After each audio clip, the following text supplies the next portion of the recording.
An old money family offers her to become their son's mistress, not his wife. Know your role, they told. She agrees, lured by an unknown luxurious lifestyle. Gradually, she genuinely falls for the son, but the family's control and social pressures keep their relationship hidden.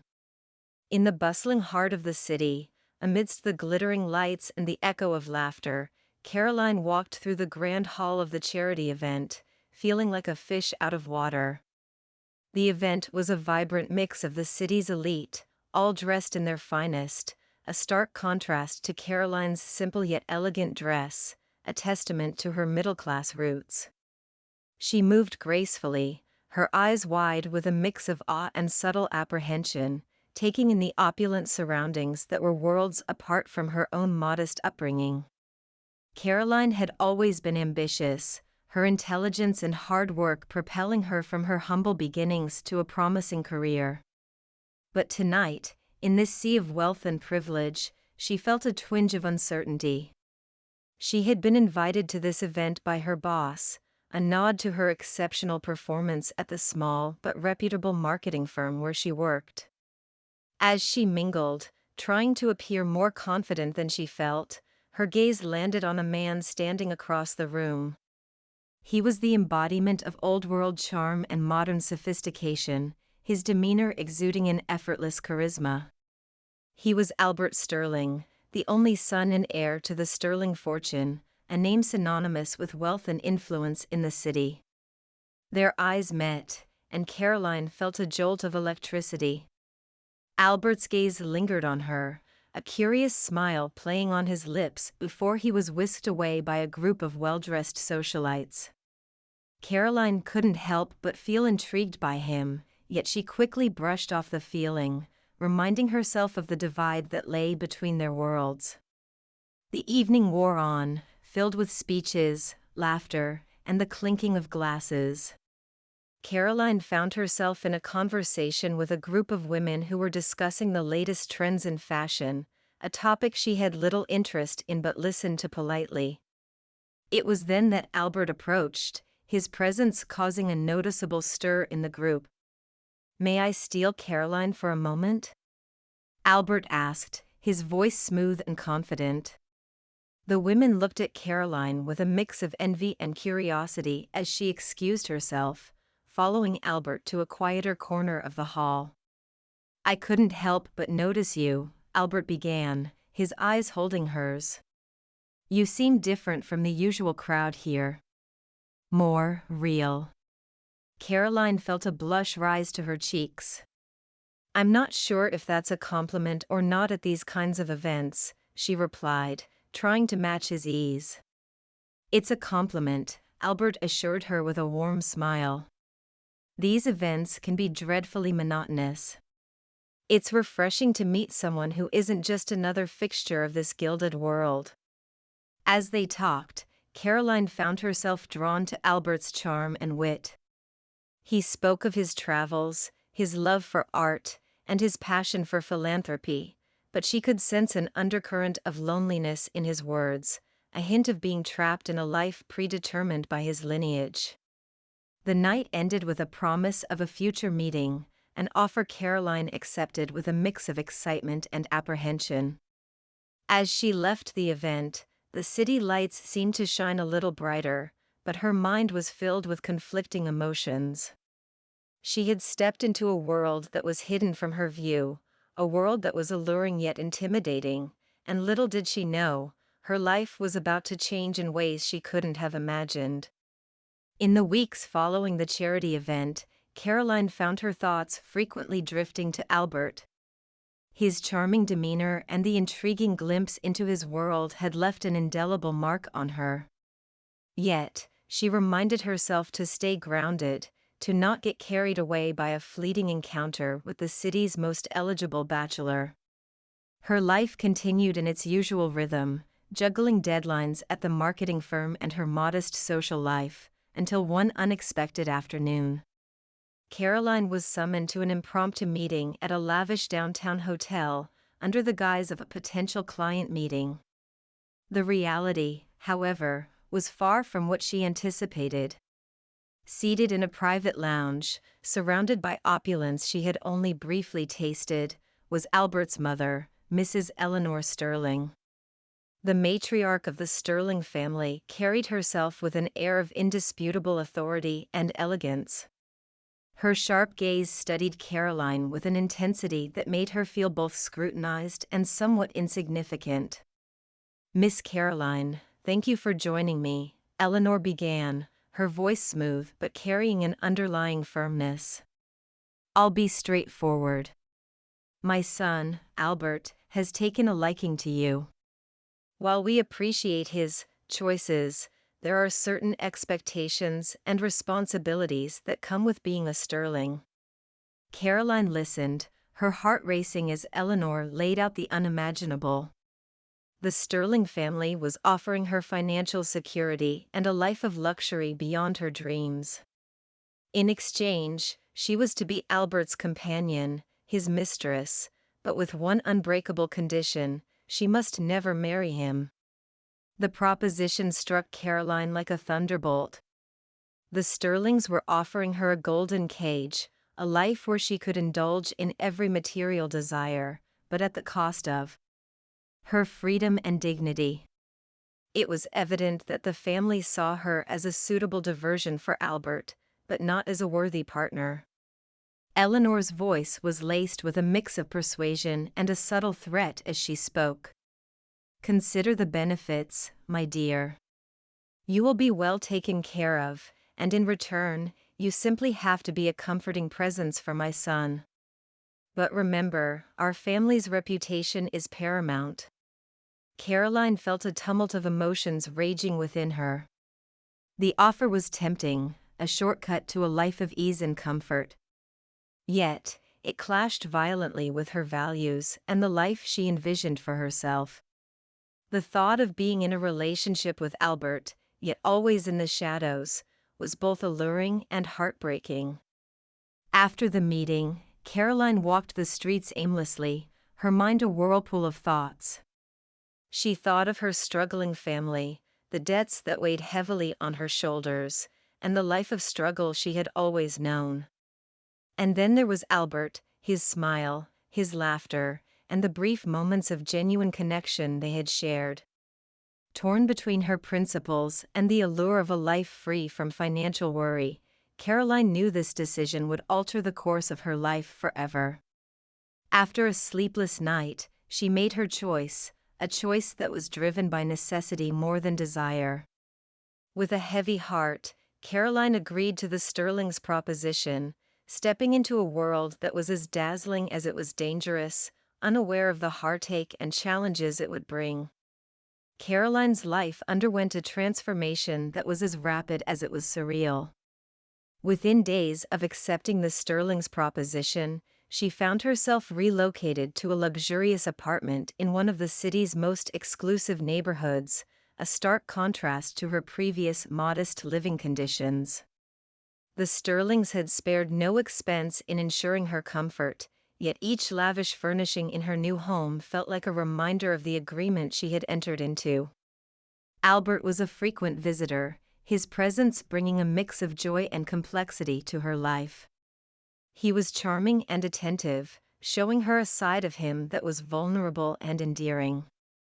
They shared intimate dinners, walks in secluded gardens, and conversations that lasted into the early hours of the morning. For Caroline, these moments were bittersweet. They deepened her feelings for Albert but also reinforced the painful reality of their relationship's boundaries. Despite the glamour and luxury, Caroline often felt a sense of isolation. Her interactions were mostly limited to Albert and a few discreet staff members. Her old friends seemed distant now, part of a life she had left behind. She realized that in this new world of affluence, genuine connections were rare. People were more interested in her association with the Sterling name than in Caroline herself. As she accompanied Albert to high-profile events and private parties, Caroline became increasingly aware of the facade that dominated this world of old money. Conversations were laced with hidden agendas, and relationships were often transactions disguised as friendships. She missed the authenticity of her old life, but she couldn't deny the allure of the privileges she now enjoyed. Amidst this whirlwind, Caroline's relationship with Albert grew more complex. It was clear that he cared for her, yet he seemed conflicted, often withdrawn, as if struggling against invisible chains. Caroline began to understand that Albert, much like her, was trapped in a role dictated by his family's expectations. Their moments of genuine happiness were fleeting, overshadowed by the reality of their arrangement. During a particularly lavish gala, Caroline overheard a group of guests whispering about her, speculating about her arrangement with Albert. The words stung, and she realized how her identity was being shaped by this relationship. She was no longer Caroline, the ambitious professional; she was now Caroline, the Sterling's latest acquisition. The loneliness and the facade of her new life weighed heavily on Caroline. She missed the simplicity of her past, her independence, and her sense of self. She found herself questioning whether the luxury and comfort were worth the sacrifice of her freedom and dignity. One evening, as she sat on the balcony of her apartment, looking out at the city skyline, she reflected on her journey. The city lights, once symbols of hope and opportunity, now felt distant and cold. Caroline realized that in gaining a world of wealth, she had lost a part of herself. As she gazed at the stars, a sense of resolve began to stir within her. Caroline knew that she had to find a way to reclaim her identity, to find a balance between the world she had entered and the person she truly was. But the path forward was uncertain, and the consequences of challenging the Sterling's unspoken rules were daunting. The passing months only deepened the complexity of Caroline's relationship with Albert. Their love, cloaked in secrecy, blossomed in the shadows of the Sterling family's watchful eye. Each stolen moment they shared was both a slice of paradise and a reminder of the forbidden nature of their bond. Albert often visited Caroline in her luxurious apartment, their time together a blend of passionate love and heartfelt conversations. They talked about their dreams, fears, and the life they wished they could have together. These moments were Caroline's solace, yet they also amplified the pain of their reality. Despite their deepening connection, the unspoken rule hung over them like a dark cloud: they could never truly be together. Caroline's world had become a dichotomy of glamour and solitude. She attended high society events on Albert's arm, smiling and playing the part expected of her, but her heart ached for genuine freedom and love. She watched as Albert mingled, his charming persona masking the turmoil she knew he felt. They were both puppets in the Sterling family's grand design, their strings pulled by the expectations of old money. The more Caroline immersed herself in this world, the more she longed for her old life. She missed her independence, her career, and her friends. Her current life was filled with luxury, but it was devoid of the authenticity and fulfillment she once knew. She began to feel like a shadow of her former self, her identity eroded by the role she had agreed to play. As Albert's visits became more frequent, their relationship grew riskier. They were careful, but the fear of discovery was always present. The Sterling family's influence was vast, and the consequences of defying them were dire. They both knew that if their true relationship was discovered, it would lead to catastrophic repercussions. One evening, as Caroline and Albert shared a quiet dinner in her apartment, their conversation turned to the future. "What if we just left?" Albert whispered, a note of desperation in his voice. "We could go somewhere far away, start a new life together." But they both knew it was a fanciful dream. The Sterling family's reach was far, and Albert's responsibilities to his family and their empire were inescapable. The pressure of their situation began to take its toll on Caroline. She felt trapped in a gilded cage, her happiness tethered to a relationship that had no future. The realization that she was losing herself in this arrangement became more pronounced. She longed to break free, to reclaim the life she had willingly given up, but the thought of leaving Albert, the man she had come to love, was unbearable. Their love, beautiful yet doomed, became a poignant reminder of the sacrifices they had made. Caroline found herself at a crossroads, torn between her love for Albert and her desire to live a life true to herself. The decision she faced was heart-wrenching: to continue living in the shadows with Albert or to step into the light and reclaim her independence, even if it meant leaving him behind. The weight of this choice loomed over her, a decision that would define her future and test the limits of her heart. Caroline's journey in the world of the Sterlings had reached a breaking point, a crescendo of suppressed emotions and stifled identity. The once charming life of luxury had lost its sheen, revealing the stark reality of a gilded cage. It was in the midst of a grand Sterling soiree, amid the clink of crystal and the murmur of high society, that Caroline's resolve crystallized into defiant action.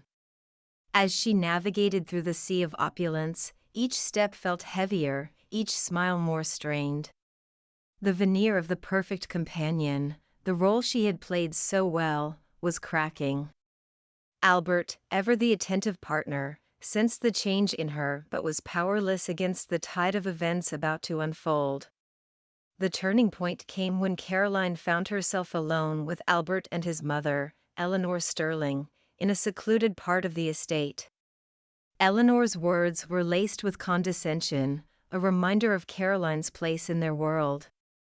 "Remember, my dear, you are but a temporary fixture in our lives. Know your role." Something within Caroline snapped. Years of pent-up frustration, the stifling of her true self, and the charade of love and affection she had endured, all erupted in a moment of unbridled fury. "Your role?" Caroline's voice rose, tinged with bitterness. "You speak of roles as if your son and I are mere actors in your twisted play. You know nothing of love, of respect. You and your family are nothing but hollow shells, parading around in your grandeur while clutching desperately at your precious status." Albert, taken aback, stepped forward, but Caroline held up a hand, her gaze fiery. "And you, Albert, are the biggest disappointment. I loved you, believed you were different. But you're just a puppet, a spineless heir too afraid to stand up to his family." The words hit Albert like a physical blow, his face a mask of shock and pain. Eleanor Sterling was speechless, her composure shattered by the raw honesty of Caroline's outburst. "I am not your toy, your little project to parade around," Caroline continued, her voice steady despite the tears that threatened to spill. "I am a person, with dreams and desires, and I will no longer be a part of this soulless charade." With that, Caroline turned on her heel, her every step radiating defiance. She left behind the astonished stares of Albert and his mother, the whispers of the guests, and the suffocating world of the Sterlings. As she walked away from the Sterling estate, the cold night air felt like a balm to her seething heart. The decision to leave was laced with pain, but it was her liberation, her declaration of independence from a life that had tried to smother her true self. Caroline's departure marked the end of her chapter in the Sterling saga, a chapter that would leave a lasting scar. But it was also the beginning of her journey back to herself, to a life where she was the author of her own story, unshackled and undiminished.